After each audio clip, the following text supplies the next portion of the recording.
Welcome to my latest video, and just before I start the presentation, I just want to thank everyone that's been subscribing to the channel recently.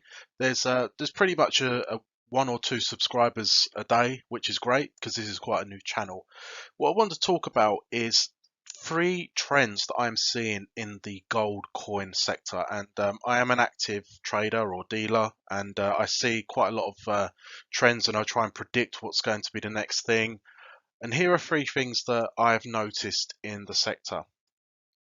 The first one is gold Russian rubles. There's definitely been a massive change in this market. I'm really struggling to keep hold of gold rubles. I get them in and I'm selling them very quickly. The other thing is I'm getting people contact me saying, have you got any Russian rubles? And I never had that before. Very rarely would anyone ask for Russian rubles. If I had some, I'd be able to sell them. But now, if I advertise them, boom, they are gone.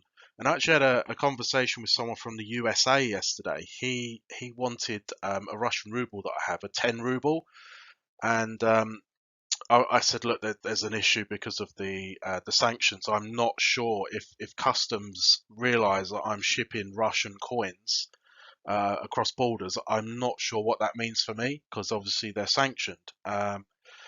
And yeah, he said he just can't get hold of them at the moment in the US. And I thought about this, and there's two things that really come to mind. The first thing is that because of the sanctions, all we see in the news is that the UK has sanctioned Russia. Okay, I know that, but what does that mean for me if I'm selling a Russian ruble? Can I get like fined? I don't know. So the safer thing for me is to just not send it across borders, and that might be what other dealers are doing, which means that there's not as much freedom of movement of these coins as there was before. But the thing that I suspect, a lot of the people that are asking me if I have these in stock have like Russian looking names or maybe Ukrainian looking names, maybe Polish names, something from that area. And what I suspect is that when the war initially was announced, or when it broke out, whatever way you want to word that, the ruble cracked. The ruble went down big time. And what I'm thinking is that the Russian population responded by buying gold to try and protect themselves from the swings in the ruble. And I suppose I've never been to Russia, but I suppose that to Russians, the Russian ruble coin is like the gold sovereign to British coin investors.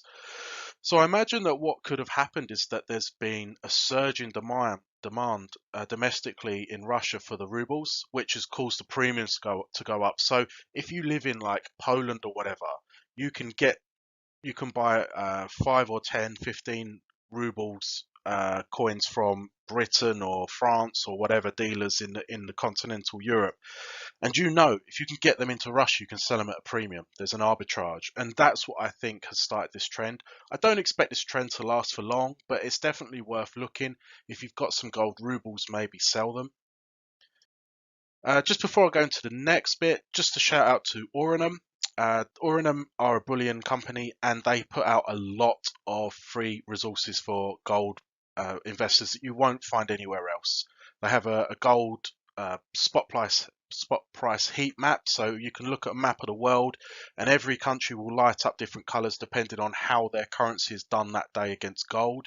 And also there's a weekly report which is free to download. It's a 3-page document. It talks about gold, silver, platinum, and other commodities as well, and what's happened over that week to drive prices. Trend number two is a bit of a sad one, really, in a way, because I get contacted by the older generation. You can tell by their voice on the phone they are the older generation, and they are.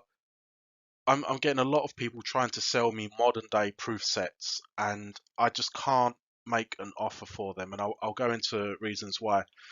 So there are a lot of proof coins being put into sets, and they're being sold at quite a high markup. Some of these have come from the actual raw mint themselves, and I looked. There's like a there's as this is a okay example. There's a proof set that are the monarchs, so kings and queens of the past, and they're given this proof coin and put in a display case. And I saw one or two today, and they were limited to 100 coins, 1 ounce coins. They were put up for just under £3,000. They're still in stock. They're just not particularly selling at the mint. But some of the sets that I'm seeing, I mean, this is a great example, the Alice in Wonderland set. Do you really want to pay a premium for Alice in Wonderland modern day proof coin? But the problem is, and this is what I'm seeing with the older generation, they're seeing these sets come out.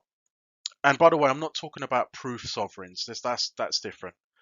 Maybe I'll get to that in a minute. But they're seeing these modern day proof gold coins coming out in a set, and they're in a box, they're in a case, like a wooden case, and it all looks nice, and it comes with a certificate to say there's only like 200 of these sets ever made.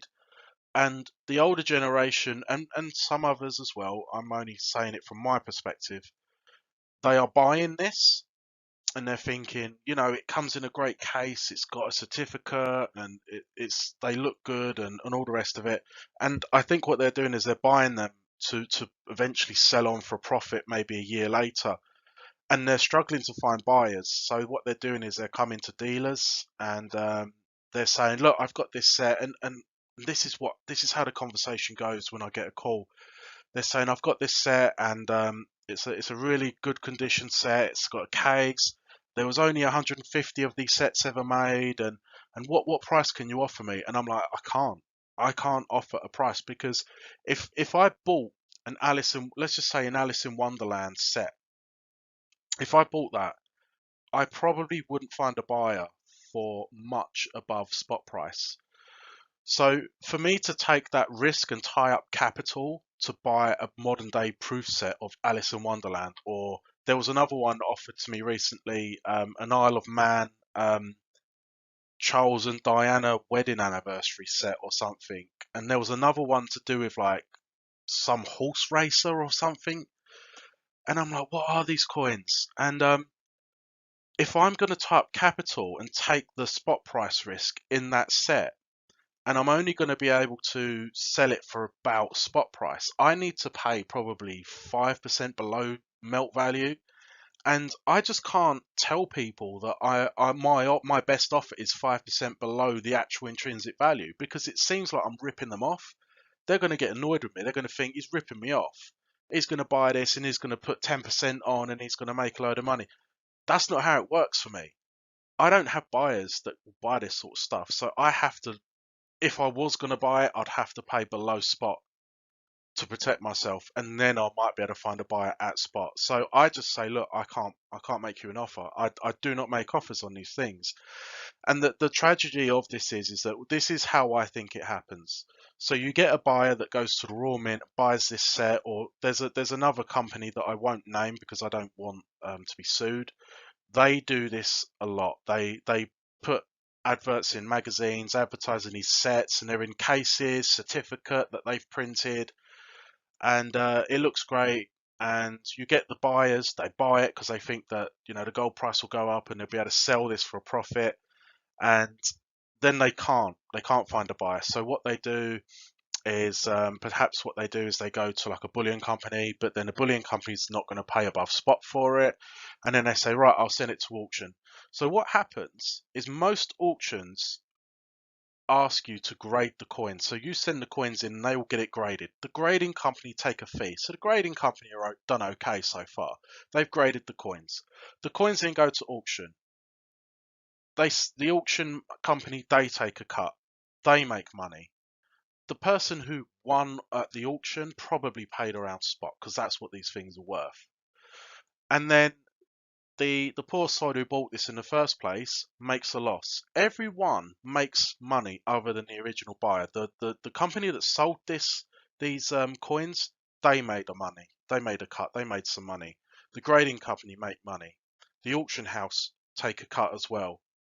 And then eventually all of this is subsidized through the loss of the original buyer. And I don't like these coins. The caveat to this is, of course, gold sovereigns, proof sovereigns in sets and things like that. They are, I would say they are good investments. They are definitely worth making.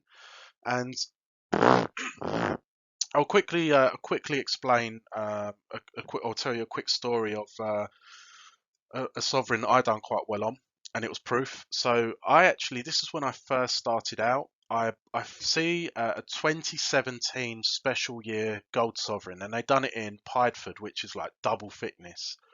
And I was looking around, and I saw this one on eBay, and I thought I'm going to make an offer. I made an offer, and he accepted it. He said there was a little bit of like hazing on the coin, and put pictures on there of it. And I was like, that's okay. I like the design. I'll sit on it, and maybe I'll try and sell it later. And when I got the coin through, the hazing was worse than what it looked in the picture. And I was like, oh, do I complain and send it back? And I've been scammed before on eBay for something that wasn't high value, luckily. But I wasn't happy with the item. I sent it back, and then I wasn't refunded. The seller went quiet. I opened a case with PayPal and said, look, I've sent it back. Here was the messages, agreeing that he would give me a refund when he got the item. I can prove he's got the item. PayPal, I mean, we are going back a few years, but PayPal said, we are ruling in your favor, but he's closed his PayPal account down, so we can't do nothing about it. And I wasn't given the money back. I think things have probably changed since then, but the moral of the story is I have very little faith in the system of returning coins. So I decided to keep the coin. I got it conserved. It came back graded as a PR70, which means flawless. I sold it. I made £150 profit. But I've seen some sovereigns. In fact, I actually have one here. This is a proof double sovereign. I'm quite sure if you're going to be able to see this because of the blurring on the. This is a proof double sovereign of 1983. That blur. Let me see if I can take the blurring off. I don't think I can, but this is proof. I'm not against buying proof sovereigns. You can do very well on proof sovereigns. It's the modern day stuff that I don't think people should buy. Third trend that I'm noticing: large gold coins are getting harder to sell. This is because the gold price is going up, and um, the problem is as the gold price goes up, these big coins become more expensive. It prices more people out the market. So I quite like some of the large coins. The Guatemala 20 Quetzal. I like the Mexican 50 pesos. The US Double Eagle, which is what you can see on screen. These are still selling, but not as quickly as they used to, and they are selling at a lower premium as well. The 50 pesos used to be able to pick these up for a couple of percent over spot. Now people are selling at spot because there's just less buyers for them. So I think with gold prices going up, if they keep going up the way I think they will, I think that these will become more illiquid. They're great looking coins, but I think that you will struggle to sell these because you're just dealing with um, less and less people being able to buy these coins. So I think again, I done a video on what was going on with premiums to sovereigns, full sovereigns. This sort of goes hand in hand with the argument that I made on that video. So I'll try and get another video out in the week. Thank you very much for your time, and I hope that you enjoy this one. Thank you.